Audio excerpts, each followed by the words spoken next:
The frozen wind cut through her threadbare dress like 1,000 knives. But Rebecca Ramsey would rather die than knock on another stranger's door, begging for shelter. She stood in the middle of Lovelock, Nevada's main street at dusk, January 1885, watching the warm lamplight spill from windows while her teeth chattered so violently she thought they might crack. The stage had left her here 3 hours ago with nothing but the clothes on her back and 17 cents in her pocket. Her aunt's letter had been clear as day, promising work and lodging at the boarding house, but when Rebecca arrived, the building stood empty, windows dark, a faded notice nailed to the door announcing foreclosure. She had no money for return passage to Sacramento, no money for a room, no money for a meal. The Nevada winter descended on the high desert town with brutal indifference, and she was alone. She pressed her arms tighter around herself, willing her body to stop shaking. A woman alone asking for help invited questions, judgments, and worse. She had learned that lesson the hard way back in California when her father's debts had scattered the family like tumbleweeds. No, she would figure something out on her own. She always did.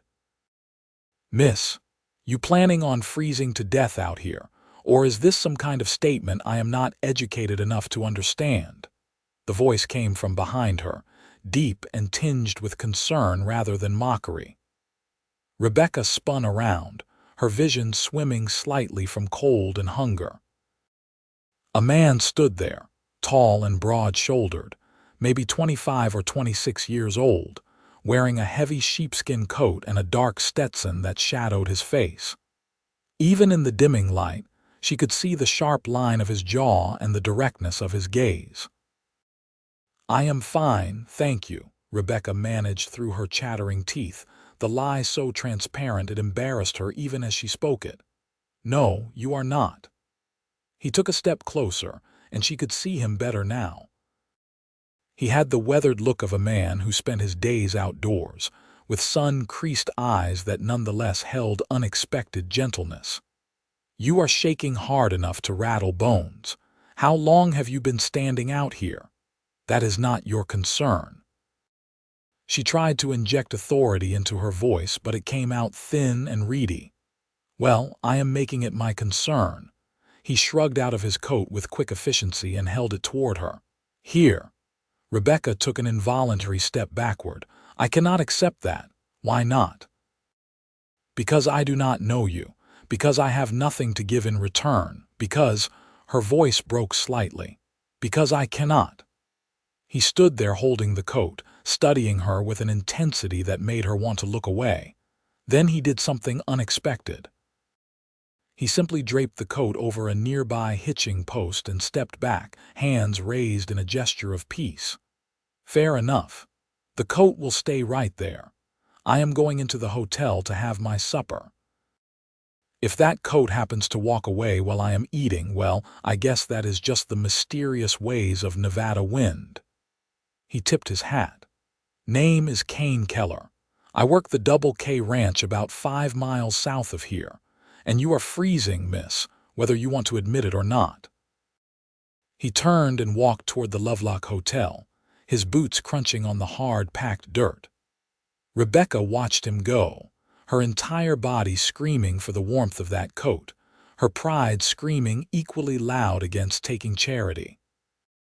She lasted perhaps 30 seconds after he disappeared through the hotel door before she snatched the coat from the post and wrapped it around herself. The warmth was immediate and overwhelming. The sheepskin still held his body heat, and she nearly wept from the relief of it. She buried her face in the collar, shame and gratitude warring in her chest. She had sworn she would never be that person, never be the woman who needed rescue. Yet here she stood wearing a stranger's coat in a town where she knew no one. The hotel door opened again, and Kane emerged carrying a covered plate and a steaming mug. He walked directly to her, no surprise on his face at seeing her wearing his coat. "Figured you might have missed dinner," he said, offering the plate and mug. Beef stew and coffee. Hotel makes it decent enough. I cannot pay you back. The words came out sharp, defensive. Did I ask you to? People always want something in return. Kane set the plate and mug on the edge of the horse trough, then met her eyes with startling directness. Not everyone.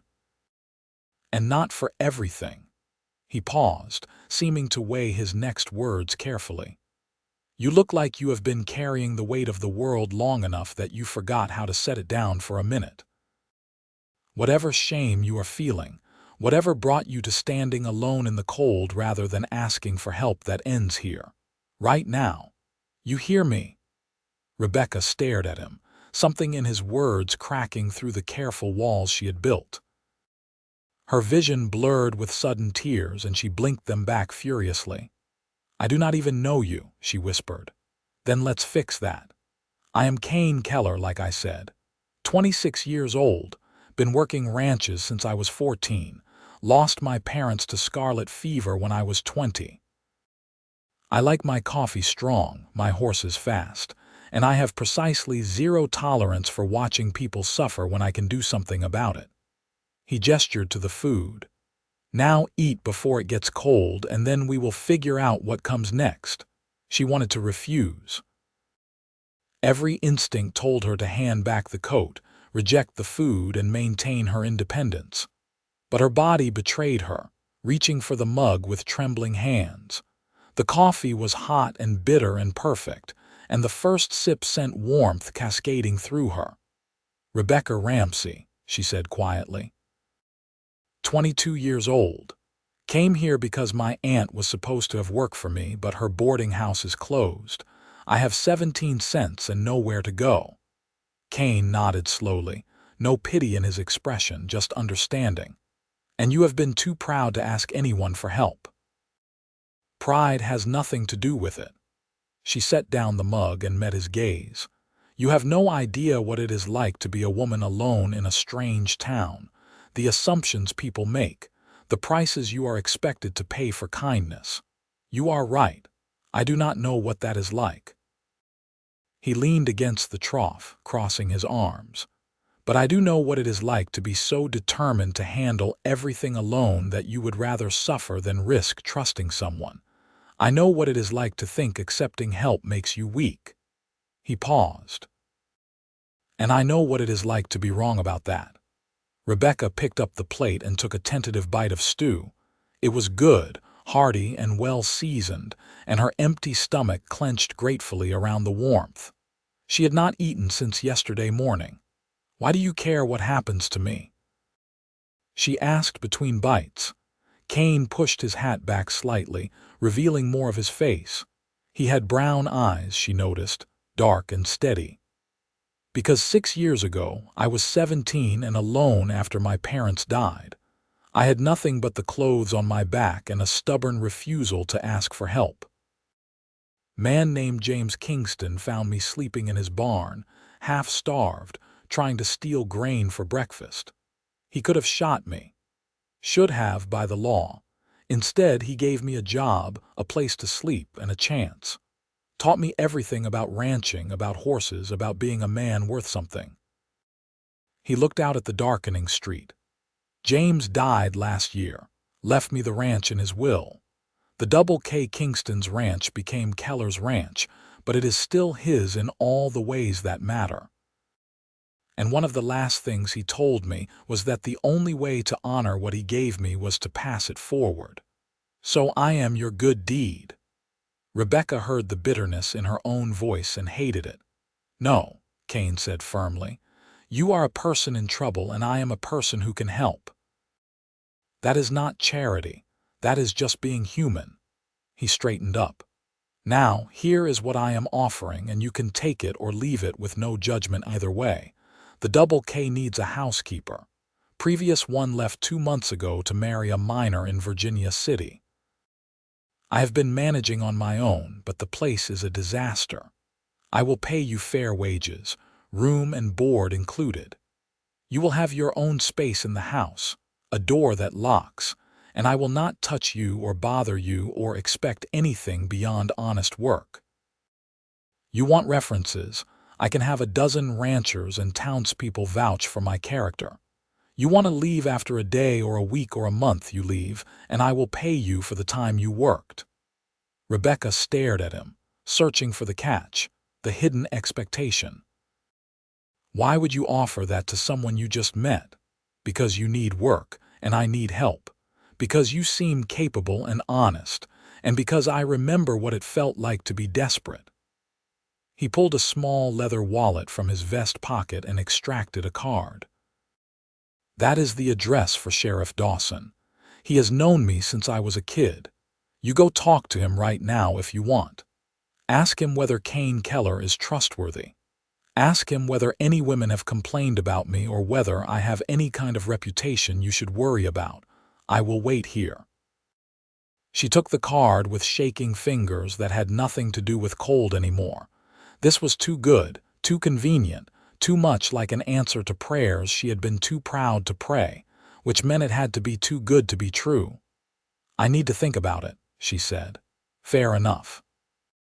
But while you are thinking, you need somewhere warm to do it. Kane pulled out his wallet again and extracted several bills. Room 6 at the hotel is paid through tomorrow morning. Key is waiting for you at the desk under the name Ramsey. You can lock the door, get warm, get clean, get some sleep. Tomorrow morning you come find me if you want the job. If you do not, you keep the coat and the room is still paid for, and I will wish you well and move on. This is too much. She tried to hand back the card and push away the implications of his generosity, but he had already turned toward his horse, a handsome bay gelding tied nearby.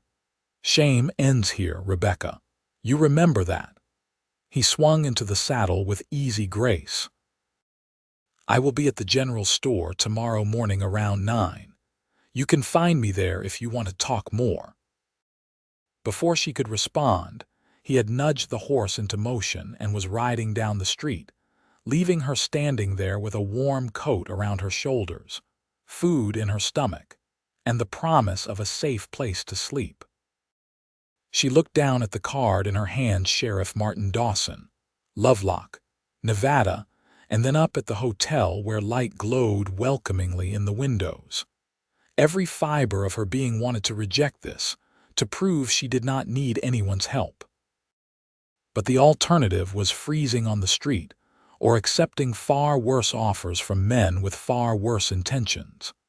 At least Kane Keller had given her a way to verify his story, to check his character before committing to anything.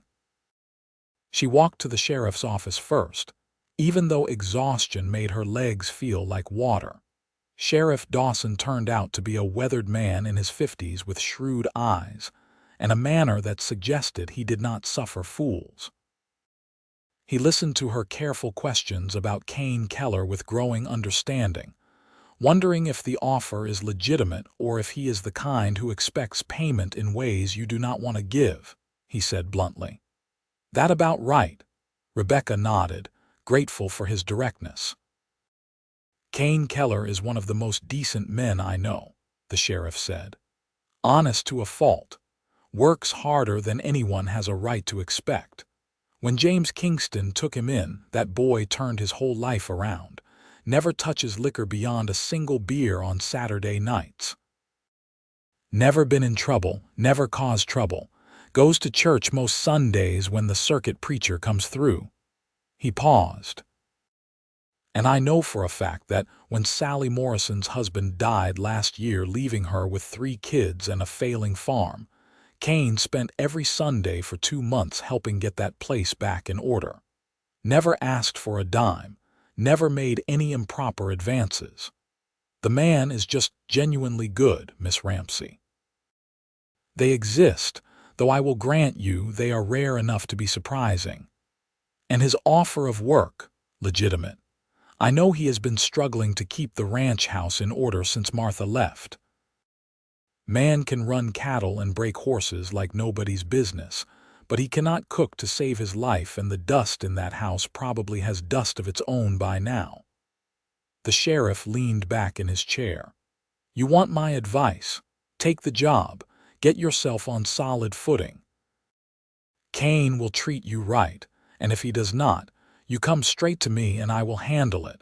But I do not think you will need to." Rebecca thanked him and made her way to the hotel, each step feeling slightly less impossible than the one before. The clerk handed her a key with no questions, no judgment, just a simple room 6, top of the stairs, miss. The room was small but clean, with a real bed, a washstand, and a window that overlooked the street. Someone, Kane, presumably had arranged for a bath to be brought up, the large copper tub already waiting with steaming water. A fresh towel lay folded beside it. Rebecca locked the door, leaned against it, and finally allowed herself to cry. Not from despair this time, but from the overwhelming relief of unexpected kindness. She had been so certain that asking for help would mean surrendering something essential about herself, so convinced that needing anything from anyone was tantamount to defeat. Yet Kane had offered help with such straightforward decency that it reframed everything she thought she knew about charity and shame. She stripped off her filthy, worn dress and sank into the bath, letting the hot water unknot muscles that had been tensed against cold and fear for days. She washed away the grime of travel, the sweat of anxiety, the accumulated weight of trying to survive alone in a world that was not kind to women without resources. When she finally climbed into the bed, wrapped in the clean nightgown that had mysteriously appeared with the bath, she pulled Kane's sheepskin coat over the quilt for extra warmth and fell asleep within minutes. Morning came with pale winter sunlight streaming through the window. Rebecca woke feeling more rested than she had in months, though her stomach reminded her sharply that one bowl of stew did not make up for days of sparse eating. She washed carefully at the basin, then faced the reality of her situation with clearer eyes than she had managed yesterday. She could refuse Kane's offer and try to make it on her own in Lovelock. But with no money, no connections, and no prospects, that path led nowhere good. She could try to get back to Sacramento, but she would arrive there in the same desperate straits that had driven her to Nevada in the first place. Or she could take the job, do honest work for honest wages, and build herself a foundation from which to plan her next move. The third option made the most sense, even if it meant swallowing her pride and accepting that sometimes needing help did not make you weak. She dressed in her only set of clothes, now sponged as clean as she could manage, and braided her dark hair into a neat plait. She still wore Kane's coat as she left the hotel and made her way toward the general store, the morning air crisp and cold enough to show her breath. Kane stood outside the store talking to a man loading supplies onto a wagon. He saw her coming and excused himself, walking to meet her halfway down the boardwalk. In full daylight, she could see him more clearly, the strong, capable build of a working man, the genuine warmth in his dark eyes, the easy confidence of someone comfortable in his own skin. "Morning," he said simply. "You sleep well." "I did. Thank you for the room and the bath." She paused, marshaling her courage. "I went to see Sheriff Dawson last night." "Good. What did he tell you? That you are trustworthy, that your offer is legitimate?" She met his eyes directly. "So I am here to say I would like to take the job if it is still available." Kane's face split into a genuine smile that transformed his whole appearance, making him look younger and less careworn. "It is absolutely still available, and I am glad you are taking it." He gestured toward the store. "I need to finish loading supplies and then we can head to the ranch. You need anything from the store first? Clothes, personal items, anything?" Rebecca thought of her 17 cents and shook her head. "I am fine." Kane gave her a look that suggested he saw right through that claim. "Part of taking the job means I advance you a week's wages so you can get what you need. Standard practice. You cannot work properly if you do not have proper supplies. I do not want to start out in debt. It is not debt. It is wages advanced, and I will deduct it from your first payment if that makes you feel better about it. He opened the store door. Come on. Let us get you outfitted properly. Nevada winter is not forgiving, and you will need better gear if you are going to survive it. What followed was perhaps the strangest shopping experience of Rebecca's life. Kane moved through the store with efficient purpose, selecting warm wool dresses in practical colors, sturdy boots, thick stockings, a proper winter coat for women, gloves, and a warm shawl. He did it with no embarrassment, no impropriety, simply the practical assessment of what someone would need to live and work comfortably on a ranch in winter. When the storekeeper tallied the cost, Rebecca nearly fainted at the total. That is too much. I cannot accept all of this. You need warm clothes to work, Kane said reasonably. This is not charity. This is making sure my employee can do her job without freezing. Besides, you will be cooking my meals, cleaning my disaster of a house, probably doing my laundry since I have been wearing the same 3 shirts in rotation for longer than I want to admit. Trust me, I am getting the better end of this deal. The storekeeper, a thin man with spectacles, smiled knowingly. Kane, you are going to spoil her before she even starts working. Just treating her right, George. Novel concept for some people. Kane handed over cash without blinking. Can you have these delivered to the ranch this afternoon? Will do. They left the store with Rebecca's head spinning. Kane loaded the last of his supplies onto a sturdy wagon hitched to a pair of draft horses and then helped her up onto the bench seat. As they rolled out of Lovelock heading south, Rebecca tried to reconcile this strange new reality with everything she had believed about the world.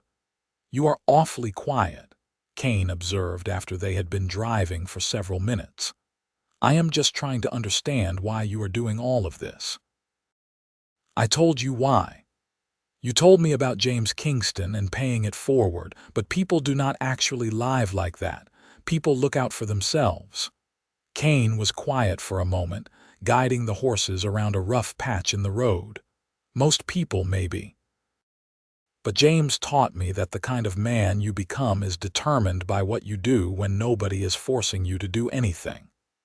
When you have a choice between easy and right, between selfish and generous, between walking past someone in trouble and stopping to help. He said the world is hard enough without good people making it harder. You really believe that? I do, and I have seen it proven more than once. He glanced at her. Look, I will not pretend I am some kind of saint. I get angry, I make mistakes. I have been known to be stubborn as a mule when I think I am right. But I try to live by a code that makes sense to me. Treat people with respect, keep your word, help when you can. It is not complicated. It is if you are a woman, Rebecca said quietly. Help always comes with expectations. Kane's jaw tightened slightly. I am sorry that has been your experience, but I need you to understand something clear as day that is not how things work on my ranch. You work for me, I pay you. That is the whole arrangement. I will treat you with respect, and I expect the same in return, but that is just basic decency between people. Nothing more. Rebecca studied his profile, looking for the catch, the sign that this was all an elaborate setup. But she saw only directness and a certain earnest determination that was almost endearing. All right, she said finally. I believe you, and I will do good work. I promise you that. I do not doubt it for a second. The Double K Ranch emerged from the winter landscape like something out of a dream. The house was a solid 2-story structure built from local stone and timber, with a wraparound porch and views that stretched to the mountains in the distance. The barn and outbuildings looked well maintained, and she could see horses in the paddock, their breath steaming in the cold air. It is beautiful, Rebecca said, meaning it. It is home, Kane replied, and she heard the deep love in his voice. James built this place over 20 years.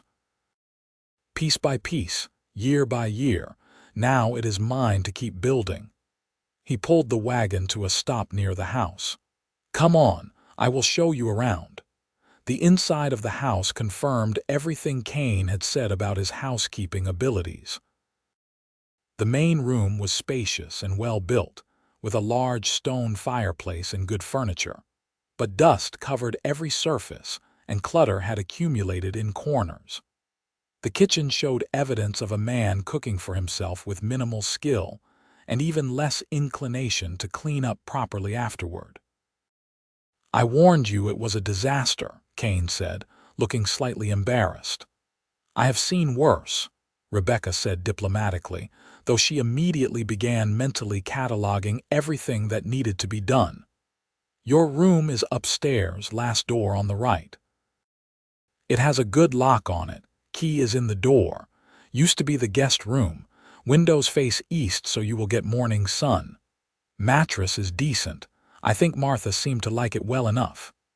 He showed her up the stairs and down a hallway lined with closed doors. That is my room there at the front of the house. These two are storage right now. That is the washroom, and this is yours.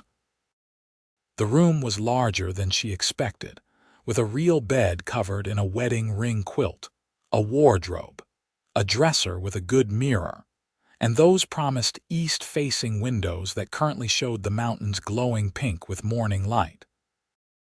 It was clean despite the rest of the house's condition, as though Kane had specifically prepared it. I cleaned it yesterday, he confirmed, seeing her look. Figured you would want to start with a decent space. Rest of the house I leave to your judgment.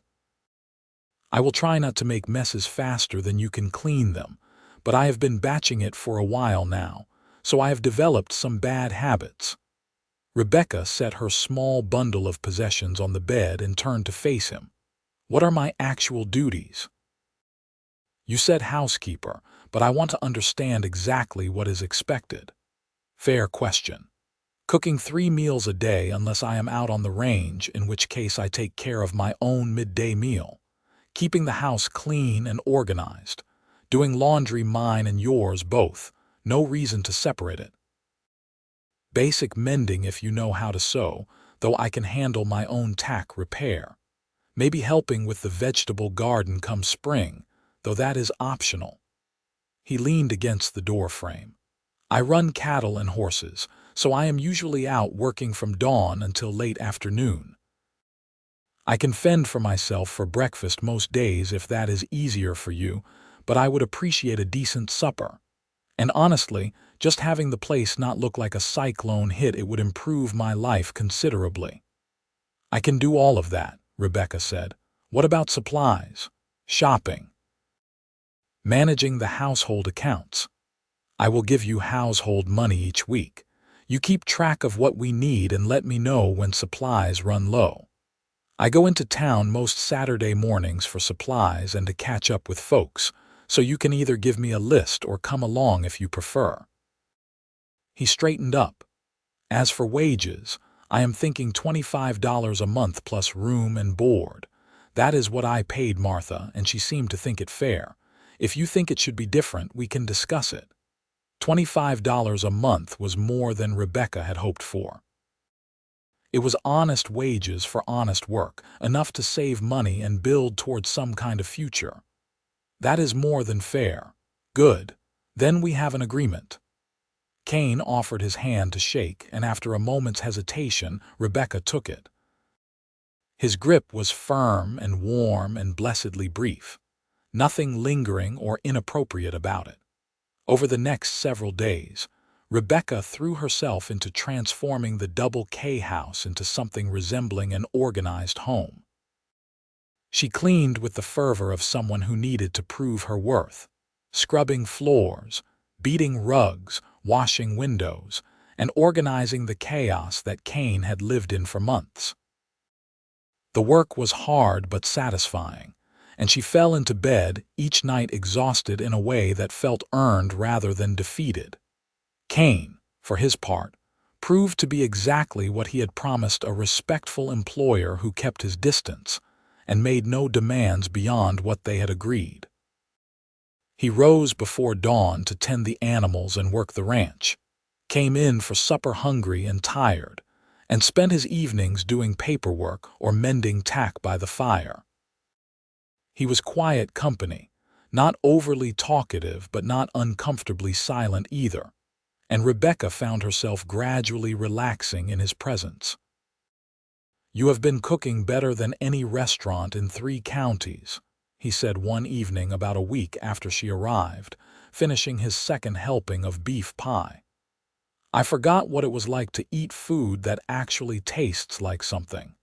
It is not that impressive, just basic cooking. Maybe. But it is making a real difference. The whole house feels different, feels like a home again instead of just a place I sleep between work." He looked at her across the table. "You settling in all right, room comfortable, anything you need?" "Everything is fine," Rebecca said, and realized she meant it. For the first time in longer than she could remember, she felt safe. She had work, shelter, food, and an employer who treated her with consistent respect. It was more than she had dared to hope for when she stood freezing in the street a week ago. As January wore into February, a rhythm established itself. Rebecca woke early and prepared breakfast, which Kane ate quickly before heading out to the cold work of winter ranching.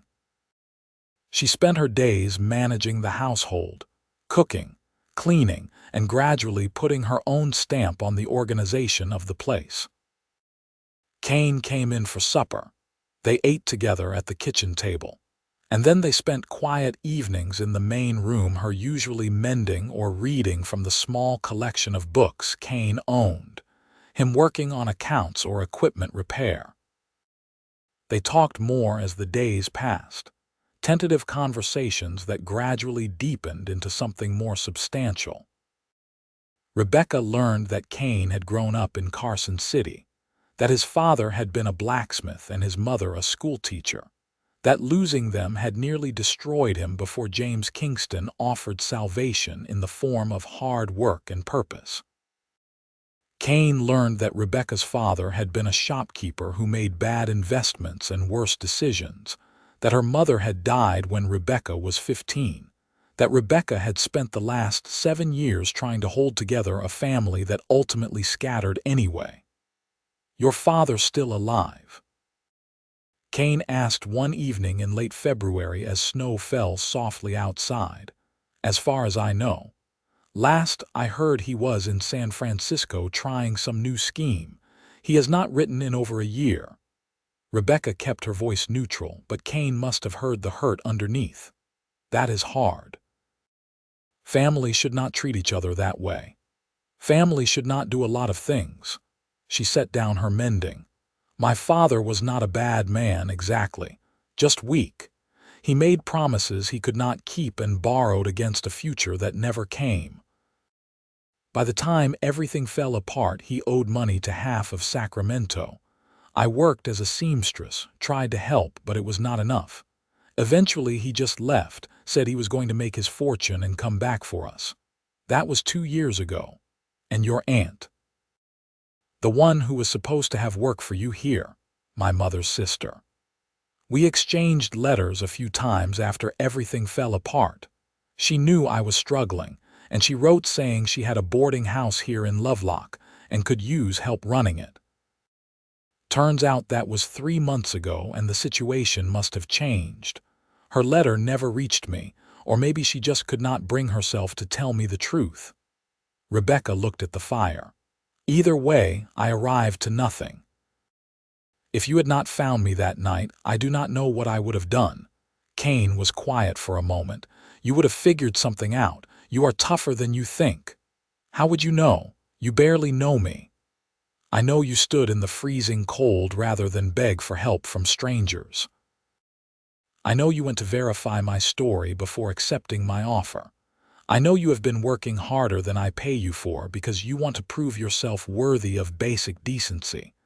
Those things tell me plenty about who you are." He met her eyes across the room. "You have strength, Rebecca. You just do not trust it yet because life has not given you much reason to." Something in his words struck deep, touching a place of vulnerability she usually kept locked away. "I am tired of having to be strong. I am tired of fighting for every small thing. I am tired of being alone." "You are not alone now," Kane said quietly. "And you do not have to fight everything by yourself anymore. That is what I am trying to tell you. The shame you felt about needing help, about being in a bad situation through no fault of your own, you can let that go. You do not have to carry it." Rebecca felt her eyes burning with sudden tears and looked away quickly. "I am not used to people being kind without wanting something in return." "Then I guess you better get used to it, because that is how things work here." Spring came to Nevada slowly, the high desert reluctant to release winter's grip. But gradually the snow melted, the days lengthened, and green began to return to the landscape. Rebecca found herself settling into life at the Double K in ways she had not anticipated. The work was demanding but satisfying, and Kane proved to be an easy person to live with, considerate, respectful, and possessed of a dry humor that often surprised her into laughter. She learned the rhythms of ranch life, the seasonal demands of cattle and horses, the endless cycle of maintenance and repair that kept the place running. Kane taught her to ride when the weather improved, putting her on a gentle mare named Daisy and patiently guiding her through the basics of horsemanship. Rebecca took to it with surprising enthusiasm, loving the freedom of movement and the feeling of connection with the animal. "You are a natural," Kane said one bright April morning as they rode along the fence line he was checking for winter damage. "Daisy likes you. She is usually pickier about riders. I like her too." Rebecca patted the mare's neck. "I never had much chance to be around horses before. My father thought they were too expensive to maintain for anything but practical transportation. He was not wrong about the expense, but he missed the point about the relationship." Kane guided his own horse, a handsome roan gelding named Smoke, alongside her. "Horses are not just tools. They are partners if you treat them right. They will work harder and better for someone they trust than they ever will for someone who just commands them around." "Is that your philosophy for everything? Partnership and trust, pretty much. Works for horses, works for cattle, works for people." He grinned. "I am a simple man with simple ideas." But he was not simple, Rebecca had learned. Kane was thoughtful and intelligent, well-read despite his limited formal education, and deeply principled in ways that made her reassess her cynicism about human nature. He treated everyone with the same straightforward respect: the stable boy who helped with horses, the elderly widow who ran the post office, the gruff foreman of the neighboring ranch. He kept his word without fail, even when it cost him. And he had never once, in all the weeks she had lived under his roof, made her feel uncomfortable or unsafe. She was beginning to realize that Kane Keller was that rarest of things, a genuinely good man. And that realization was causing complications she had not anticipated. It started small. She found herself listening for his footsteps on the porch at the end of the day, found herself cooking his favorite meals without being asked, found herself looking forward to their evening conversations with an eagerness that had nothing to do with employer and employee relations.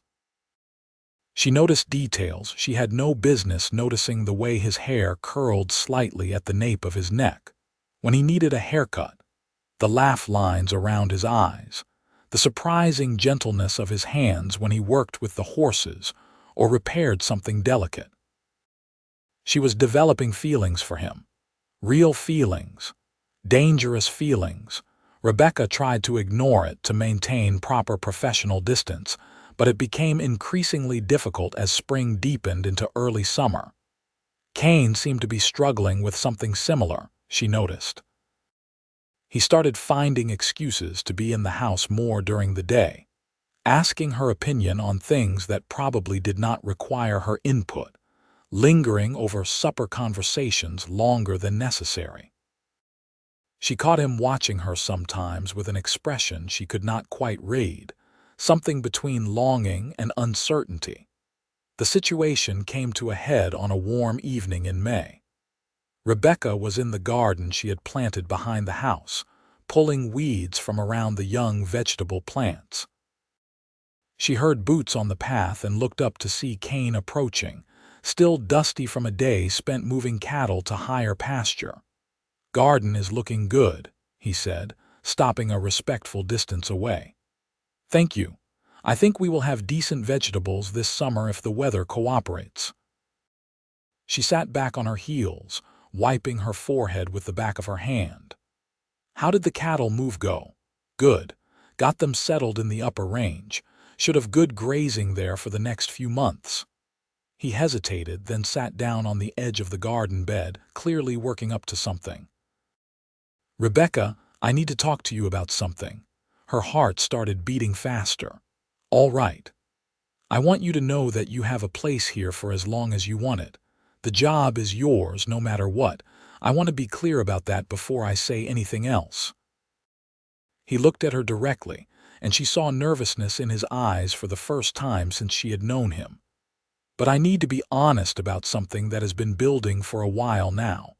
Rebecca set down her trowel with hands that trembled slightly. "What is it?" "I have developed feelings for you. Real feelings, beyond employer and employee. And I hope that maybe you feel something similar." He rushed on before she could respond. "But I do not want you to feel pressured or obligated in any way. You work for me, which makes this complicated, and I know you have had experiences that make you cautious about trusting people. So I want you to know that if you do not feel the same way, nothing changes. Your job stays exactly as it is. I will keep treating you with respect, and we will never speak of this again if that is what you want." Rebecca stared at him, her mind racing. 100 thoughts competed for attention, the impossibility of him feeling the same way she did, the relief of knowing she was not alone in this attraction, the fear of what it might mean to act on these feelings, the deeper fear of what it might mean to deny them. "I do feel the same way," she said quietly. "I have been trying not to, but I do." Kane's face transformed with a smile of such pure joy that it made her breath catch. "Really, really. But Kane, I am scared. I have never been in a situation like this where the power was not unequal, where saying no did not mean losing everything. I do not know how to trust that this is real and not just another situation where I am vulnerable." "Then we go slow," Kane said immediately. "As slow as you need. And I will prove to you every single day that I mean what I say. You are not just someone who works for me, Rebecca. You are someone I admire, someone I have come to care about deeply, someone I could see building a future with if that is something you might want too. But we do this at your pace, with your comfort as the priority. And if you ever want to stop or back up or just stay friends, that is your right and I will respect it completely." Rebecca felt tears prickling her eyes, but they were different from the tears of shame and desperation she had shed in January. These were tears of relief, of hope, of something that felt dangerously close to happiness. "I would like to try," she said. "I would like to see where this goes if we can figure out how to do it right." Kane stood up and offered his hand to help her to her feet. When she took it, he pulled her up gently, and for a moment they stood there in the evening light, hands joined, looking at each other with new understanding. "We will figure it out together," he said. That is what partners do. They courted with old-fashioned care over the following weeks. Kane brought her wildflowers from the high meadows and taught her to shoot, so she would feel safer when he was away from the ranch. They took long rides together through the beautiful Nevada landscape, talking about everything and nothing, learning each other's thoughts and dreams and fears. He kissed her for the first time in late June, standing on the porch after supper, as the sunset painted the sky in shades of gold and rose. And it was gentle and sweet, and everything she had hoped for. Rebecca found herself opening up in ways she had never allowed before, letting Kane see her vulnerabilities and insecurities, her hopes and ambitions. He proved himself trustworthy again and again, never pushing for more than she was ready to give, always treating her with the respect and affection he had promised. By July, they were deeply in love, and everyone in Lovelock who knew them could see it. The ranch hands who occasionally worked for Kane smiled knowingly when they saw Kane and Rebecca together. The shopkeepers in town started referring to her as Kane's intended before either of them had made it official. Even Sheriff Dawson commented on it when Kane came in for supplies one Saturday morning. "You going to make an honest woman of her, or are you just going to keep making cow eyes at each other forever?" the sheriff asked bluntly. Kane, who had been examining a new saddle blanket, looked up with a grin. "I am working up the courage to ask properly. Want to make sure I do it right. Son, that girl looks at you like you hung the moon. I do not think you have to worry about her answer." But Kane did worry, Rebecca knew. Not about whether she loved him, that was clear to both of them by now, but about whether she was ready for that level of commitment, whether she had healed enough from her past experiences to trust in a permanent future together. He asked her on a clear August evening, taking her up to a high point on the ranch property where they could see for miles in every direction. The sun was setting, painting the desert in impossible colors, and the air smelled of sage and summer warmth. "Rebecca Ramsey," Kane said, taking both her hands in his, "I have loved you since about the second week you were here, when you organized my entire chaotic existence and yelled at me for tracking mud through your clean kitchen. You have made the Double K into a real home. You have made me into a better man, and I cannot imagine spending my life with anyone else." He pulled a small velvet box from his pocket and opened it to reveal a simple gold band set with a small but beautiful diamond. "Will you marry me? Will you be my partner in all of this for the rest of our lives?"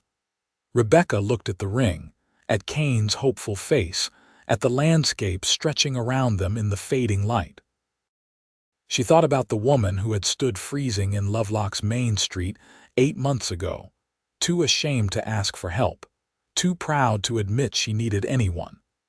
That woman seemed like a stranger now, like someone from another life entirely. Kane had not just offered her work and shelter. He had offered her the chance to become someone new, someone who trusted and was trusted in return, someone who could accept help and give love without shame or fear. He had shown her what it meant to be partners rather than adversaries in the business of living. "Yes," she said, and the joy in her voice surprised even her. "Yes, I will marry you."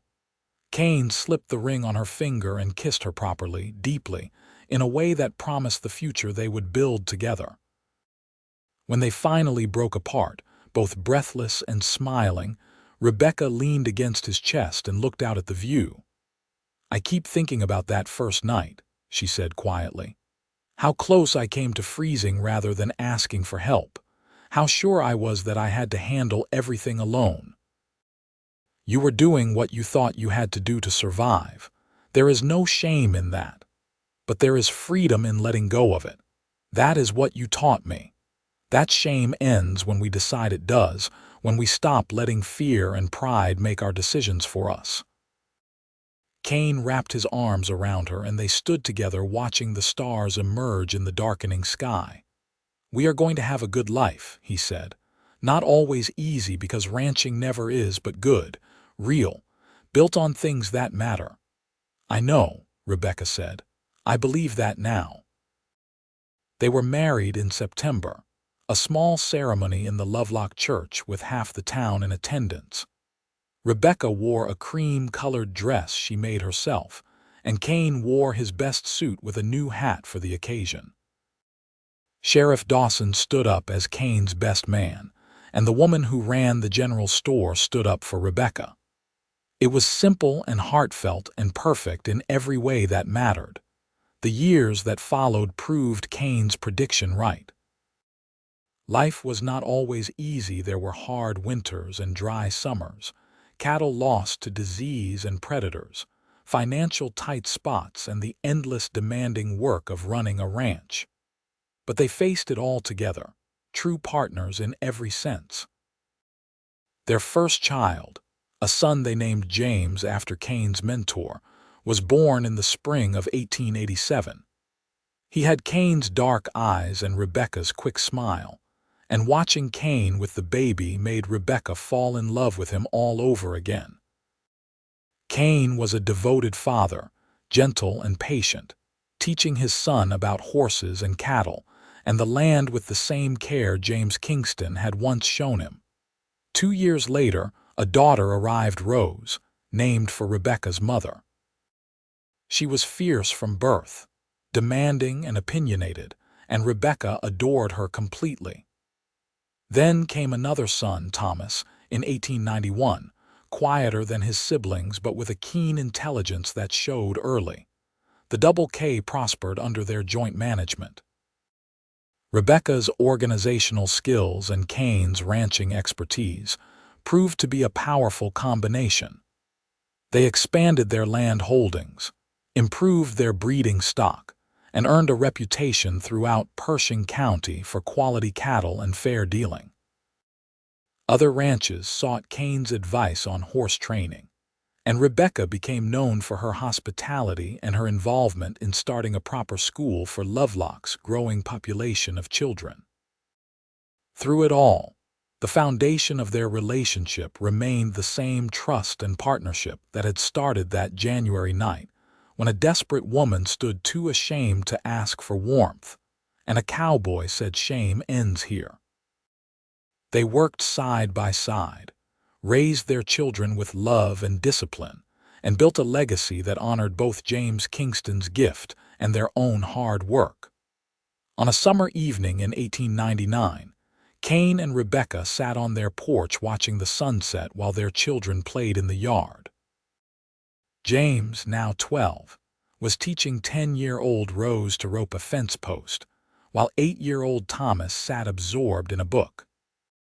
The house behind them glowed with warm light, the barn and outbuildings stood sturdy and well-maintained, and the land stretched around them in testament to everything they had built together. "You ever think about that first night?" Kane asked, his hand finding Rebecca's as naturally as breathing. "Sometimes," she admitted. "It feels like a different life now, like it happened to someone else. In a way it did. You are not the same person who stood freezing in the street, too proud to ask for help. And you are not the same person who offered a stranger his coat and never asked for anything in return." She squeezed his hand. "We have changed together, grown together, built something real together," Kane added. He looked at their children, his expression soft with love. "James would be proud, I think, of the ranch, of the family, of all of it." "He would be proud of you," Rebecca corrected, "for becoming the kind of man who sees someone in trouble and helps without hesitation, for proving that decency and kindness are not weaknesses but strengths." Kane pulled her closer, and they sat in comfortable silence as the sky deepened through shades of gold and pink to purple. After all these years, Rebecca still marveled at how a single moment of desperate need met with unexpected kindness had transformed into this life of love, purpose, and belonging. "Thank you," she said quietly. "For what?" "For not walking past me that night. For seeing past my pride to what I actually needed. For teaching me that asking for help is not surrender but wisdom. For loving me enough to be patient while I learned to trust again." Kane kissed her temple. "Thank you for taking a chance on a cowboy who lived in a disaster of a house and could not cook to save his life. for making the double K into a real home, for giving me a family and a partnership I never dreamed I would find. Rose's triumphant shout interrupted them. She had successfully roped the post on her first try, and James was congratulating her with the same generous spirit his father showed. Thomas looked up from his book to applaud his sister's success before returning to whatever story had captured his attention. "We did well," Rebecca observed, watching their children with deep satisfaction. "We did," Kane agreed, "and we are not done yet. Still have years ahead of us, still have more to build, more to teach them, more to experience together." As the stars began to emerge and the children reluctantly headed inside to wash up for supper, Rebecca reflected on the journey that had brought her here. She had arrived in Lovelock with nothing but shame, fear, and 17 cents. She had been so convinced that needing help made her weak, that accepting kindness required surrendering something essential about herself. Kane had taught her otherwise. He had shown her that true strength included knowing when to let others help, that real partnership meant both giving and receiving support, that love flourished not in spite of vulnerability, but because of it. He had taken a woman too ashamed to ask for warmth, and given her not just shelter from the cold, but a whole new understanding of what it meant to be human among other humans. The years continued their steady march. James grew into a fine young man who combined his father's ranching skills with his mother's head for business. He took over more of the double KTKS operations as Kane and Rebecca entered their 40s, proving himself more than capable of carrying forward the legacy they had built.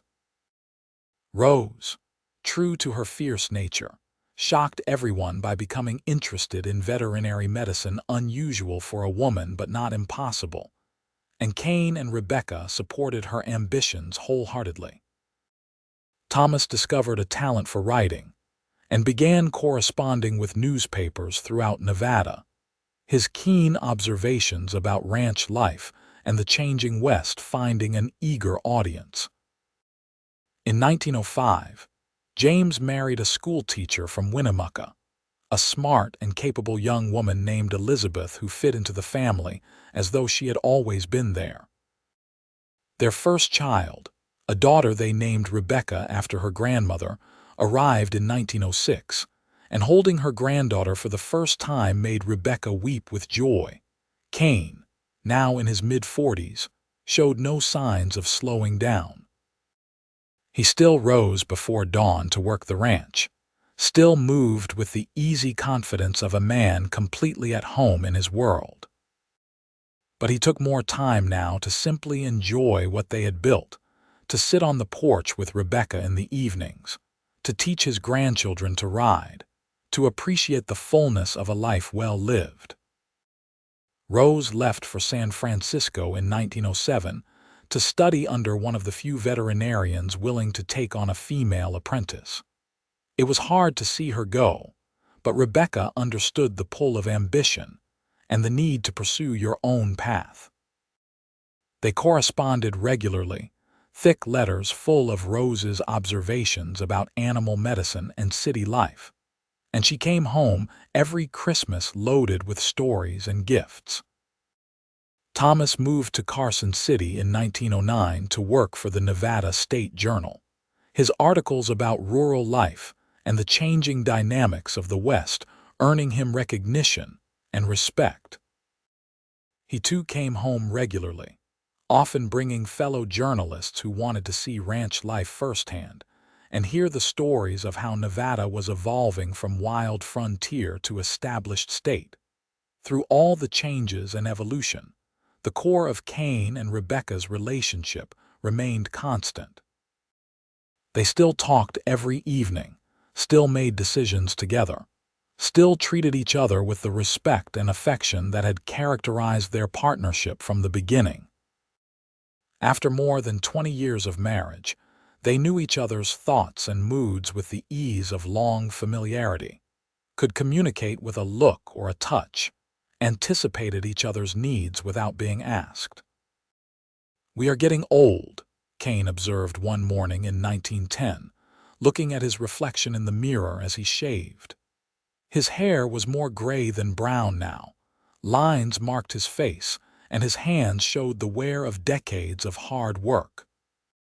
"Speak for yourself," Rebecca replied from where she was pinning up her own graying hair. "I am aging like fine wine," Kane laughed, the same deep, genuine laugh that had charmed her 25 years ago. "You absolutely are, more beautiful now than the day I met you. You met me when I was half frozen and desperate. That is not a high bar to clear. I met you when you were strong enough to survive alone but brave enough to accept help. That is a very high bar, and you have been clearing it ever since." He finished shaving and turned to face her. "I mean it, Rebecca. You are the best thing that ever happened to me. You and the family we built and the life we have lived together."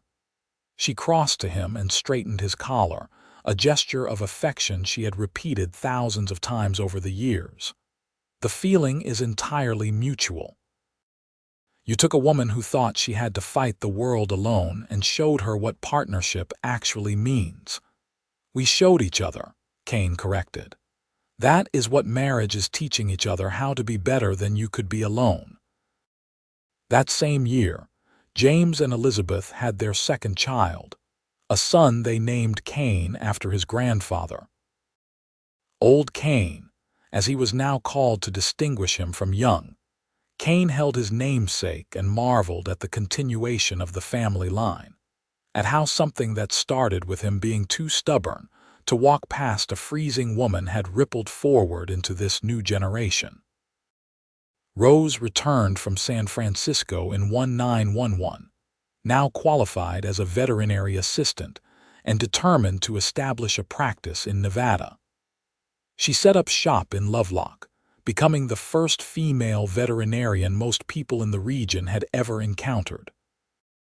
She faced skepticism initially, but her skill and determination won people over, and within a year she had more business than she could handle. Kane and Rebecca helped her build a small clinic on the edge of town, proud beyond measure of their daughter's accomplishments. Thomas married in 1912, surprising everyone by falling in love with the daughter of a prominent rancher from the other side of the county. The wedding was large and joyful, joining two old Nevada families, and Kane stood as his son's best man the same way Sheriff Dawson had stood up for him all those years ago. By 1915, Kane and Rebecca were in their mid-50s, grandparents several times over, and respected elders of the Lovelock community. The Double K was now being run primarily by James, though Kane still helped with major decisions, and Rebecca still managed the household accounts and organization. They had more time now for each other, for quiet days spent riding through the land they loved, for evenings reading together by the fire, for simply enjoying the fruits of a lifetime of work and love. If you could go back and tell that woman standing in the street in 1885 what her life would become, would you? Kane asked one evening as they sat on the porch watching the sunset, a ritual they had maintained for 3 decades. Rebecca considered the question seriously. I do not think she would believe me. She was so certain that accepting help meant surrendering herself, so convinced that she had to handle everything alone or she was a failure. I'm not sure anything I said could have convinced her otherwise. She had to learn it by living it. We both did. You had to learn that sometimes the best way to honor what was given to you is to give it to someone else. I had to learn that accepting help with grace is its own kind of strength. She leaned against his shoulder. We taught each other that, I think. We did. Kane wrapped his arm around her. And we taught our children, and now they are teaching their children. That legacy matters as much as the land or the cattle or anything else we built. They sat in comfortable silence, watching the familiar landscape transform in the fading light. After 30 years in this place, Rebecca knew every rise and valley, every seasonal change, every mood of the Nevada sky. It was home in the deepest sense, not just because she lived here, but because she had built it, shaped it, invested it with love and work and the steady accumulation of meaningful days. The years that followed brought the inevitable changes of aging. Kane developed arthritis in his hands, making certain ranch tasks more difficult. Rebecca's eyesight weakened, requiring spectacles for close work. They moved more slowly, tired more easily, but their partnership remained as strong as ever. They adapted to their changing bodies with the same practical problem-solving they had always brought to challenges, helping each other with what became difficult, finding ways to maintain independence while accepting help when needed. James proved to be an excellent manager of the Double K, taking the ranch to new levels of prosperity while maintaining the core values his parents had established. Young Kane, now a teenager, showed the same natural affinity for horses that his grandfather possessed. Rebecca the younger was a bright, curious child who reminded everyone of her grandmother's intelligence and determination. The younger generation was thriving, building on the foundation their elders had laid. Rose's veterinary practice flourished, and in 1918 she married a fellow veterinarian who had come west from Pennsylvania. They worked together, establishing a reputation throughout the region for excellent animal care. Thomas's journalism career continued to grow, his articles about the changing West appearing in publications throughout the country, bringing recognition to Nevada and to the family's story. In 1920, Kane and Rebecca celebrated their 31st wedding anniversary with a large party at the ranch. All three children came home with their families, creating a joyful chaos of grandchildren running through the house, adults catching up on news and gossip, and an overwhelming sense of abundance and blessing. Looking around at the gathered family, at the children and grandchildren who existed because a cowboy had stopped to help a freezing woman 35 years ago, Rebecca felt overwhelmed with gratitude. Quite a legacy, Sheriff Dawson observed. He was elderly now, retired from his position but still sharp-minded and active in the community. "You two built something remarkable. We just lived our lives as best we could," Kane said modestly. "Nothing remarkable about that." "That is where you are wrong," the old sheriff replied. "Plenty of people live their lives. Not so many do it with the integrity and purpose you two showed. You took the gift James Kingston gave you and multiplied it 100-fold. That matters." Later, after the guests had gone home and the house had quieted, Kane and Rebecca stood together on the porch under a sky brilliant with stars. Kane pulled her close, and she rested her head on his chest, listening to the steady beat of his heart. "You remember what you said that first night?" Kane asked. "When I told you shame ends here, I remember everything about that night. It changed my entire life.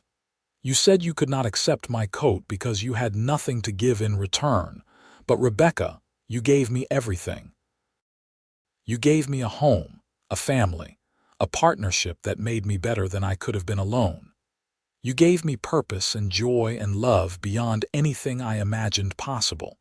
Whatever I gave you that night was repaid 1,000 times over."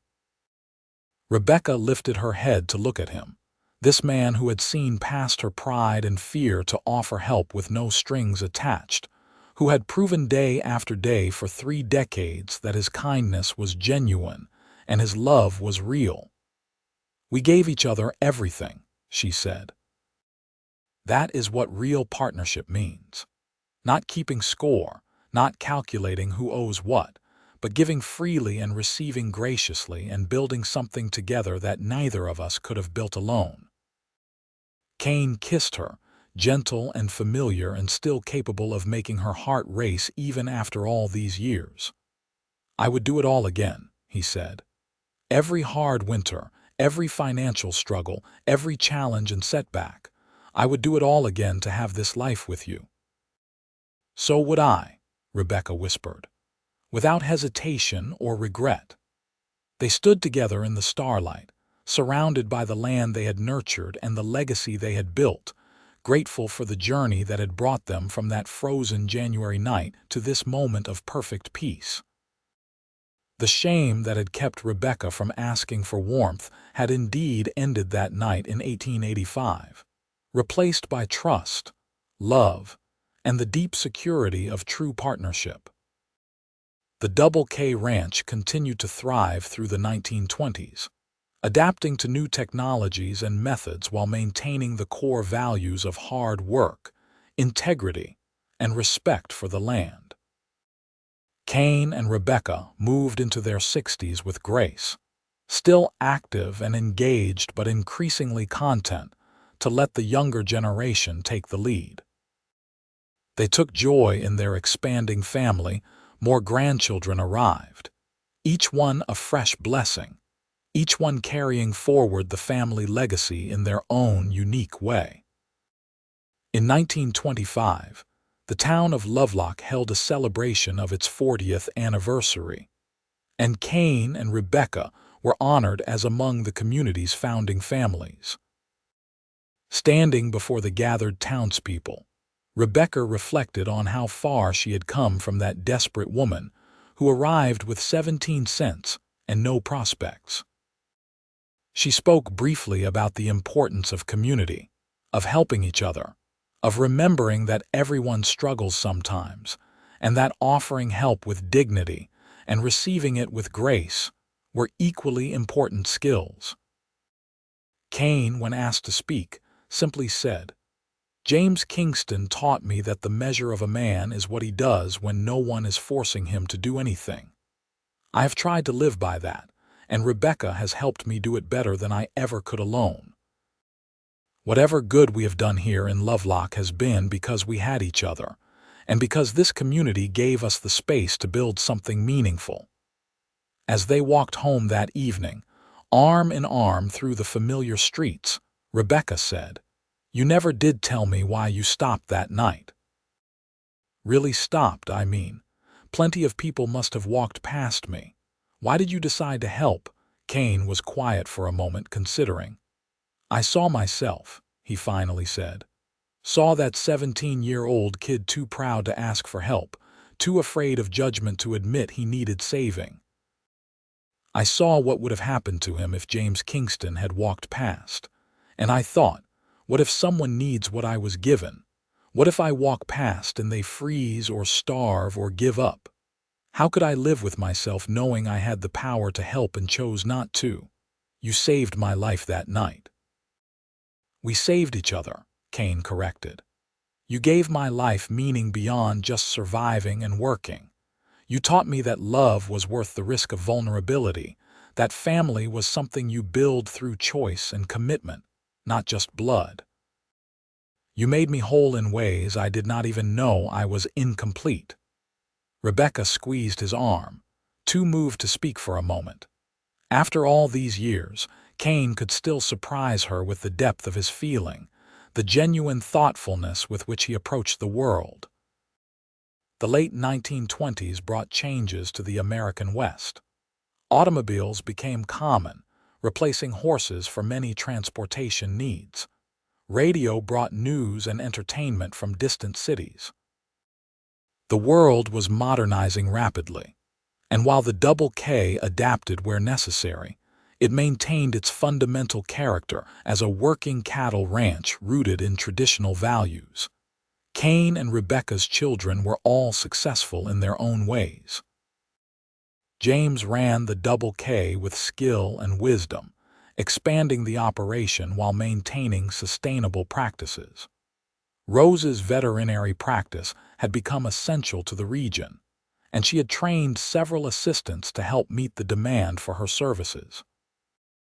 Thomas's writing had brought him national recognition, and his book about growing up on a Nevada ranch had been published to positive reviews. But despite their children's success and the obvious prosperity of the family, Kane and Rebecca never forgot where they came from. They contributed generously to the church, helped families in need, and made a point of offering work to young people who needed a chance, just as James Kingston had once given Kane a chance. Several young men who had been lost or struggling found their way at the Double K, learning ranching skills, earning honest wages, and discovering that their past mistakes did not have to define their future. "You are running a rescue operation disguised as a ranch," Rebecca teased one evening in 1928 after Kane had hired yet another young man with a troubled background. "Just passing it forward," Kane replied with a smile. "Besides, half these kids turn out to be excellent workers once someone gives them a reason to care." "I know. That is one of the things I love most about you. You still see possibility in people others have written off." As they entered their late 60s, Kane and Rebecca began to slow down in earnest. Kane's arthritis made long days on horseback difficult, and Rebecca's energy for managing the large household waned. They talked seriously about the future, about ensuring the ranch would continue to thrive after they were gone. In the spring of 1929, they made it official James would become the sole owner of the Double K, with his siblings retaining financial interests but no management responsibilities. It was time, they agreed, to fully pass the torch to the next generation. They would keep their home on the ranch, would still be involved as advisors and grandparents, but the daily operation would be entirely in James's capable hands. The stock market crash that fall brought economic turmoil to much of the country, but the Double K weathered it relatively well.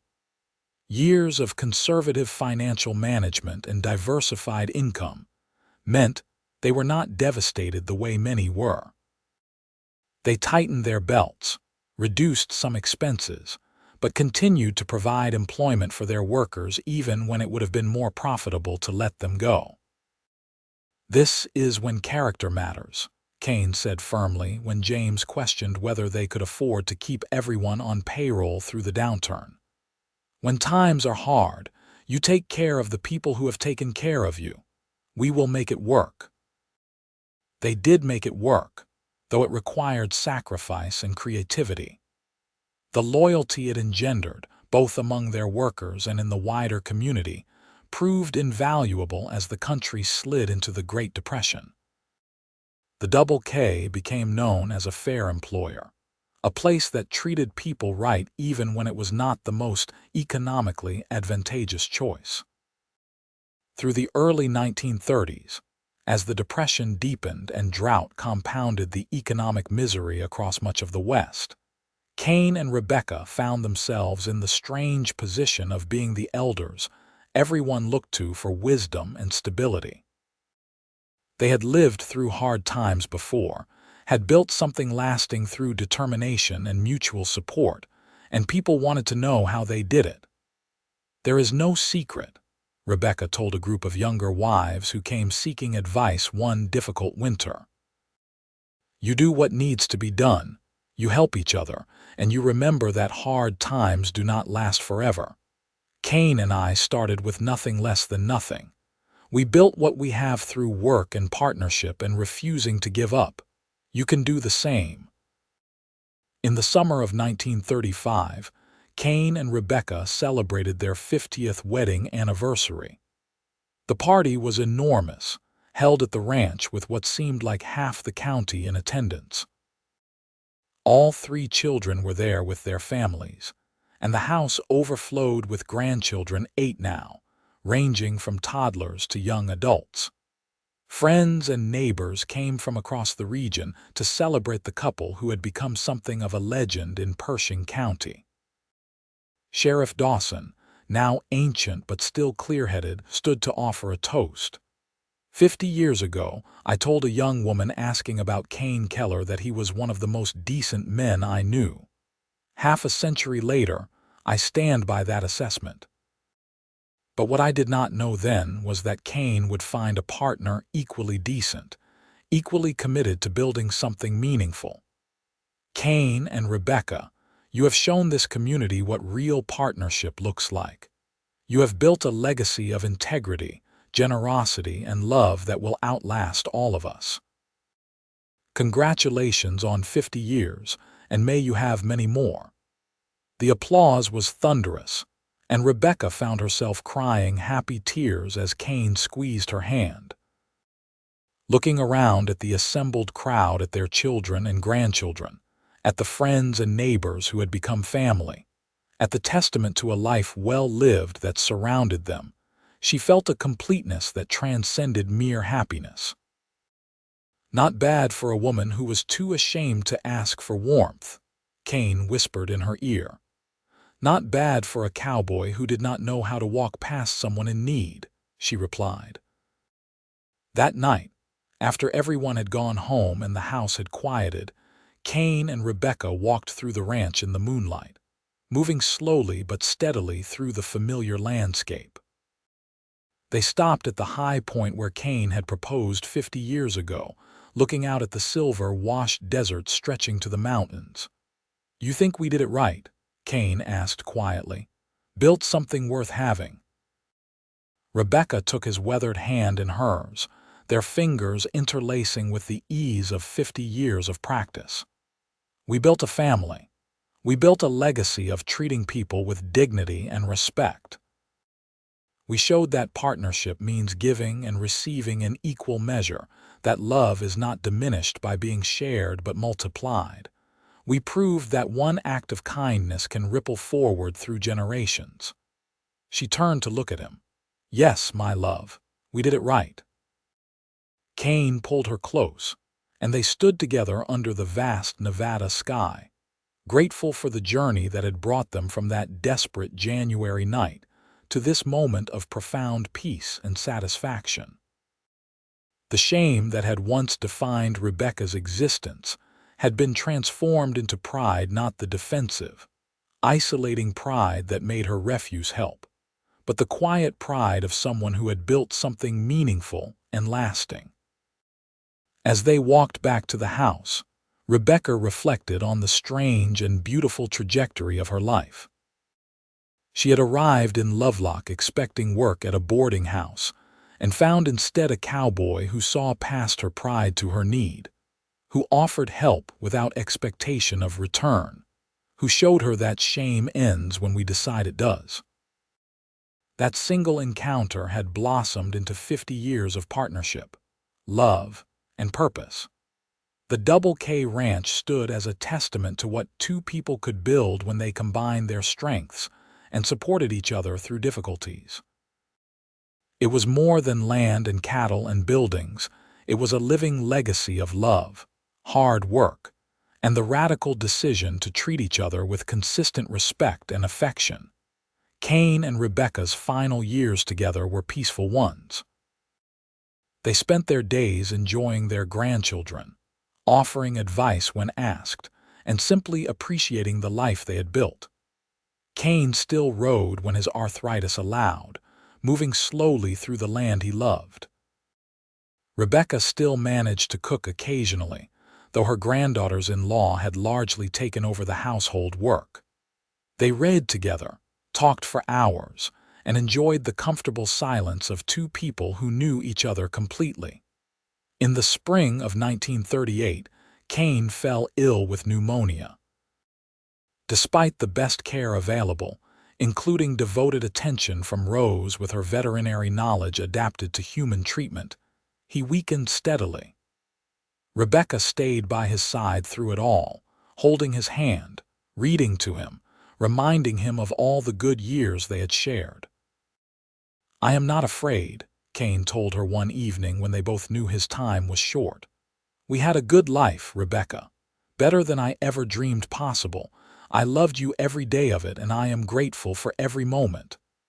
"I loved you too," Rebecca said, tears streaming down her face.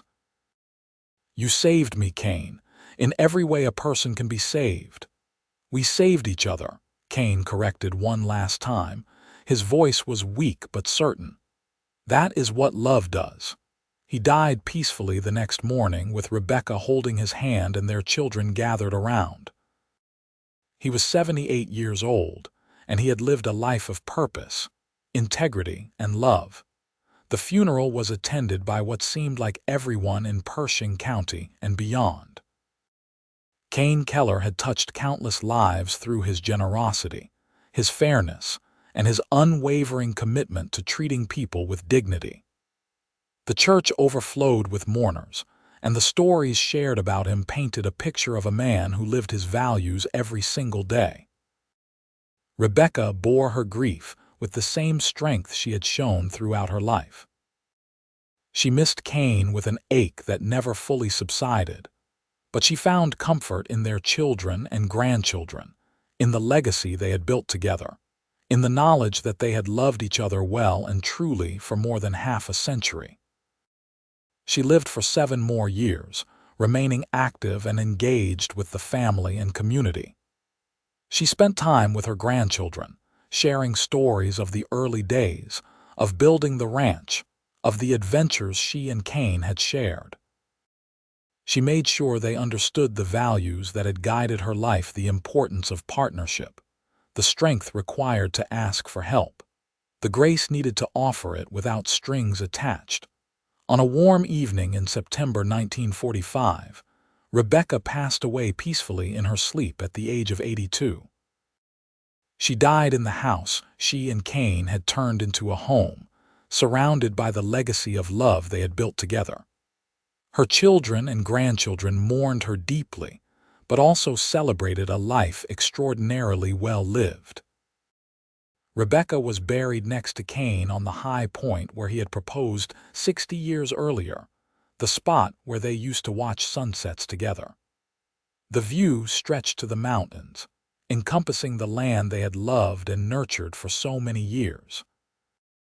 A simple headstone marked their graves with their names, dates, and a single inscription: partners in life and love. The Double K Ranch continued to thrive under James's management and later under young Kane's leadership. Each generation added their own contributions while maintaining the core values of integrity, hard work, and treating people with respect. The story of how Kane and Rebecca met of a cowboy who stopped to help a freezing woman and changed both their lives forever became family legend, told and retold to each new generation. The tale of how shame ended that cold January night in 1885 resonated through the decades, a reminder that a single act of compassion could ripple forward through time, creating impacts far beyond what anyone could predict. It taught that accepting help with grace and offering it without expectation were both forms of strength. That partnership meant building each other up rather than keeping score. That love flourished when two people committed to treating each other with consistent respect and affection. In the end, Kane and Rebecca's legacy was not just the prosperous ranch or the successful children, or even the many lives they had touched through their generosity. Their true legacy was the proof that shame ends when we decide it does. That one moment of courageous kindness can transform everything, and that love, real, committed, partnership love can build something lasting and meaningful in even the harshest landscape. The Double K Ranch still stands today, over 130 years after James Kingston first built it, and over 160 years after Kane Keller inherited it and made it his own.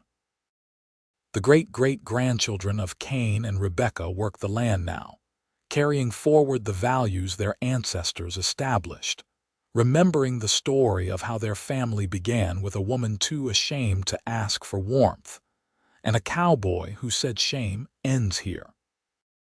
And in a world that often seems to value individual achievement over collective support, that still confuses needing help with weakness and offering it with superiority, the story of Kane and Rebecca Keller remains a powerful reminder of what becomes possible when we let go of shame and embrace our common humanity.